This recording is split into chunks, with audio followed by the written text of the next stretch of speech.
In this devotional, I'm going to share with you 3 thoughts from 1 Chronicles chapter 4, verses 9 and 10, discussing the prayer of Jabez.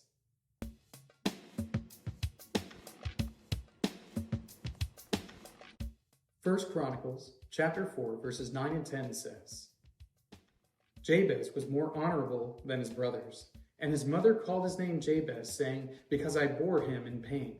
Jabez called upon the God of Israel, saying, Oh, that you would bless me and enlarge my border, and that your hand might be with me, that you would keep me from harm, so that it might not bring me pain.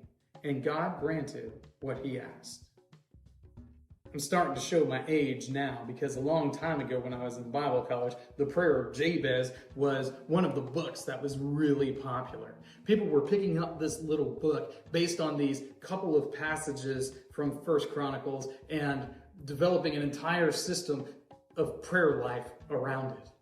And I always thought that was a little bit weird, that maybe it wasn't quite enough to develop a system of prayer around, but in any case, this is a part of Scripture, and it's something that we should take seriously and pay attention to. So, here are 3 thoughts from 1 Chronicles chapter 4, verses 9 and 10 on the prayer of Jabez. Thought number 1, Jabez was honorable. And this is sort of the starting off point for us. Jabez, when we are introduced to them, it is told to us that he is more honorable than his brothers. So here is somebody who is faithful, who is serving the Lord, who is an honorable man. It is somebody who presumably is obedient to God's law and is seeking out his glory through his everyday life. So as we consider our prayer life in comparison to someone like Jabez, we might want to pay attention to the fact that he is more honorable than his brothers. Thought number 2, he requested God's blessing. Now, there's a little bit of a tendency sometimes for folks to think that praying for the Lord's blessing is selfish. And maybe it is, maybe it isn't.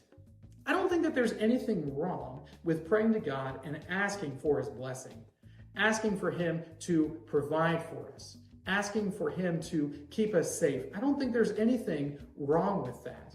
I think that our prayer life should be more fleshed out than just praying for the Lord to bless us and asking for him to care for us. I think there should be more to it than that. But I don't think we should deny ourselves access to God's blessing by refusing to pray for it. Don't forget that Jesus tells his disciples that they should pray for their daily bread. They should pray for the Lord's provision. And in a sense, what Jabez is praying for is the Lord's provision, the extension of his borders, the protection of him and his family. These are not terrible things to pray for, and we should request God's blessing for us. As we do so, we need to recognize that God is under no obligation to bless us. It is not incumbent upon him to give us any of the things that we're asking for. But if we are faithful and honorable in serving him, when we ask for his blessing, he may choose to bless us. Thought number 3, God granted his request. God gave to Jabez the things that he asked for.